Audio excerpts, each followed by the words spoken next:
Grand Seiko still really likes nature. Baltic adds some field-friendly functionality. Benzinger shows off his handiwork, and we say farewell to an old Swiss brand. It's episode 99 of A Week in Watches. I'm Zach Weiss. Let's get this show started. I'm not going to waste any time here as this ended up being a long one, so I'll kick this off by thanking the DIY Watch Club for sponsoring this episode of A Week in Watches. Like watches, want to know what makes them tick? Well, DIY Watch Club gives you the chance to build your own. Stay tuned to later in the episode for more on that. Okay, let's begin. Grand Seiko takes a bird's eye view. 2025 has been light in Grand Seiko releases thus far, which is a condition I'm sure will change with Watches and Wonders in April. Generally speaking, brands that participate don't release much in the months leading up to the big show. But thankfully, Grand Seiko has given us a couple of admittedly iterative morsels to munch on in the meantime. A couple of weeks ago, we saw the addition of two high-beat heritage models in Grand Seiko's 40mm 62GS inspired bezel-less case, which, if that doesn't mean much to you, is the same found on their ever-popular Shunbun model, and is one of the brand's most distinctive designs. Called the SBGH 351, aka Rika, and the SBGH 353, aka Shubun, that's SHUBUN, not SHUNBUN, like the cherry blossom model, they are unsurprisingly inspired by nature, as many or even most Grand Seikos are. The Rika is meant to speak to the transition from spring to summer with a shimmering grass green dial. The Shubun is meant to evoke the transition to fall with a deep blue dial representing a clear night sky. Both dials feature a subtle texture akin to kirazuri that should create a dynamic surface. Inside of each is the 9S85 automatic high beat caliber ticking at 36,000 beats per hour, and both have cases and bracelets made out of Grand Seiko's proprietary steel alloy that is highly corrosion resistant and bright in tonality, called Ever Brilliant Steel. Finally, both are priced at $7,200. These look like nice, if unsurprising, additions to the 62GS lineup. My one question is, when will we see more varieties of the newer 38mm version of this case unveiled last year? Moving on from the seasons, Grand Seiko's newest release, which came out just a week or so ago, features a fresh interpretation of one of their favorite subjects, Mount Iwate. Called the SLGH 027, this 40mm Evolution 9 series model features their exceptional 9S85 high beat movement and uses Ever Brilliant Steel as well for its case and bracelet. As is often the deal with Grand Seikos, the dial of the 027 steals the show with a new texture that is meant to evoke a view of the peak of Mount Iwate from above. As such, the icy opaline white surface features a burst of rough lines creating peaks and crevices coming from the center of the dial, which is meant to be the apex of the mountain. A new interpretation of a common subject for the brand, Mount Iwate is visible from the Shizukuishi studio where Grand Seiko's mechanical watches and movements are built. As such, you will only find Mount Iwate dials on mechanical Grand Seikos. Blue text and a blue seconds hand continue the cool theme for an overall appealing new dial. The 027 is priced at $10,500 and is limited to 1,200 units. Baltic goes motorbiking. In 2023, Baltic launched the Hermétique line of field watch-esque sports watches, and the world was never the same. Just kidding, but they were and are a very nice and appealingly different take on what a field watch or really just a classic three-hand sports watch can be. Featuring a 37 by 46 by 8.3mm tall, that's without the crystal, case with 150 meters of water resistance, a hidden crown, a double-domed sapphire crystal, molded C3 X1 lume numerals and markers, and a Miyota automatic inside. They were a solid package for 550 euros, which is about 560 US dollars. They followed the steel version with some textured dial variants, and then late last year with bronze models that are all but the same save the case material and degradé dials. All cool, but just line extensions.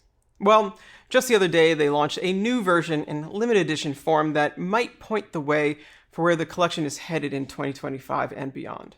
Called the Hermétique Dual Time Enduro Pal Edition, this new model features the same svelte proportions as the original, but introduces an internal bezel for added functionality, that of tracking a second time zone, which is controlled by a second crown at 9. A limited edition of 200 pieces, the EnduroPal version was created to celebrate the 50th anniversary of the motorsport race of the same name. It features a gray dial with a black internal bezel that is green for the first 2 hours and purple for the third hour, aligning with the length of the race. An engraving on the case back commemorates the special edition. Priced at €600 or about 620 USD on a rubber strap, these came out on the 6th of February and have already sold out. Annoying, I know, but to go back to what I said before, I doubt this will be the last of the dual crown Hermétiques, as it wouldn't make sense for Baltic to have invested in the development and tooling for just 200 pieces. So keep your eyes peeled for, hopefully, new versions later this year. Okay, let's take a quick break to check out the DIY Watch Club. Love watches? Why not take your passion to the next level by building one yourself? Building a watch will elevate your appreciation for timepieces.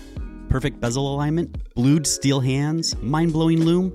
With DIY Watch Club, you get to experience the craftsmanship firsthand and gain a whole new level of appreciation for your watches. You won't need to dismantle your favorite watch or spend thousands traveling to Switzerland for a touristy workshop. DIY Watch Club brings the experience right to your doorstep. With step-by-step video instructions and their expertise in guiding over 20,000 first-time watchmakers, you can be confident that you'll have both an amazing experience and a stunning watch. Head over to DIYwatch.club and level up your watch game today. And we're back. Benzinger powers up. Back in episode 18 of A Week in Watches, I talked about the release of the Gap 1 by German watchmaker, engraver, finisher, and all-around artisan Jochen Benzinger. Somewhat of a departure from his typical designs, these classically inspired pieces featured a new proprietary movement crafted in collaboration with Austria's Hebring II. In fact, the name Gap means German-Austrian partnership. Featuring 39mm cases, the Gaps had a great dial layout with a slightly offset hour and minute axis, which made room for symmetrical subdials at 8 and 4 for small seconds and pointer date respectively. The dials had extensive guilloche with multiple patterns and surfaces, all done by Mr. Benzinger. The dials, by the way, are made from sterling silver. The results spoke to the work of Breguet, George Daniels, and the like, with varying amounts of modernity depending on the dial color and numeral set, either Roman or Arabic. The movement was executed in Benzinger's distinctive and ornate style, with heavy skeletonization throughout, various plating colors, and hand engravings on nearly all surfaces. Priced at about $12,000 when launched and now closer to $14,000, these were, and still are, an exceptional value for such heavily hand-finished and decorated watches with manufacturer movements from a small independent watchmaker. Now, while the Gap 1 is still available, Benzinger has announced the Gap 2, which, while very similar, features an additional and welcome complication, as well as a different take on the decoration of the movement. Looking at the dial, the difference is obvious. There's now a power reserve just below 12. Though I wouldn't say the Gap 1 felt lacking, the reserve fills in the space above the hands, creating what appears to be a nearly equilateral triangle if one were to connect the center points of the complications. This is the kind of thing that I find very satisfying, as it adds to the feeling of balance that this dial in particular exudes. Furthermore, the reserve allows for yet another guilloche pattern, adding to overall complexity. Flipping the watch around reveals one of the most stunning movements I've seen in recent memory. The skeletonization found on the Gap 1 has been replaced with a solid guillocheed 3/4 plate. There are multiple patterns present, as well as both rhodium and rose gold plated surfaces. The shape of the plate is gorgeous, featuring circular bands that radiate out from the balance. It's drool-worthy, frankly, and more suiting to the overall aesthetic of the watch than the decoration of the Gap 1 was, in my opinion. Benzinger is not the first person or brand to guilloche a movement, but it's very rare. And when found, like on the Schwarz-Etienne Roma Synergy collaboration with Kari-Voutilainen, or the Sartori Billiard SB06 Tourbillon, it costs far more than the Gap 2. Which, by the way, start at €14,900 or about 15,400 USD. There are currently 3 versions available: Classic, Midnight Blue, and Graphite. All look great, though the Classic with its Breguet frost surface, hints of gold and silver, and Roman numerals would be the model for me. So long, Carl. We hardly knew you. Our final story of the day is a bit of a sad one. It has been reported that the Carl F. Bucherer brand is being shuttered. So long, farewell, auf Wiedersehen.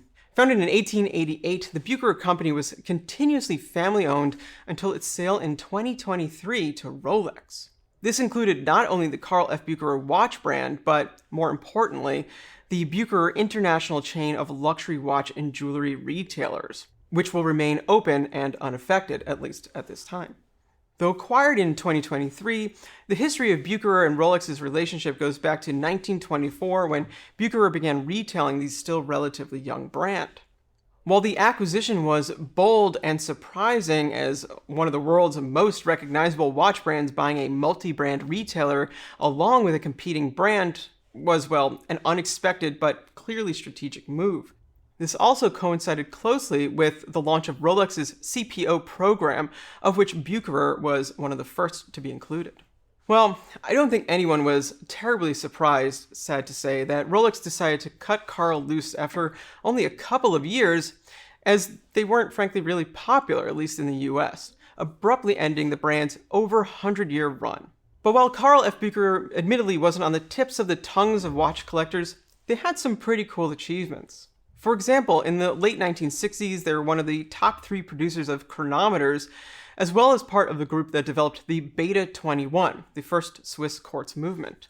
In 2007, they acquired Techniques Horlogerie Appliquée, a manufacturer of complications founded by Vianney Halter, F.P. Journe, and Denis Flageolet, the co-founder of de Bethune. This enabled the brand to pursue in-house calibers, which they did so with a unique flair.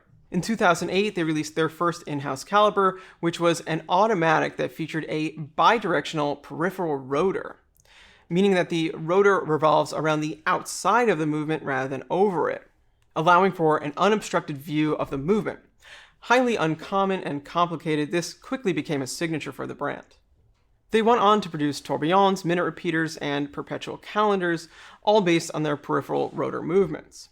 But while very cool, in the last decade, speaking from my personal experience in the industry, they never managed to really grab the spotlight, though attempts were made, even if a bit strange. For example, Carl F. Bucherer was the official watch of John Wick. Certainly an immensely successful franchise, the fact that he wore an esoteric luxury watch never became a talking point, despite some overt product placement. For example, the final fight in the third film literally has giant projections of the watch floating on panes of glass. Similarly, Carl F. Bucherer watches had an actual functional role in the 2017 film Atomic Blonde. This was especially odd as the watches featured were modern models, yet the film took place in 1989. And finally, last year they teamed up with Hodinkee for a limited edition version of the Heritage World Timer, a recreation of a design from the 1950s. A very attractive watch with a cool dual crown setup.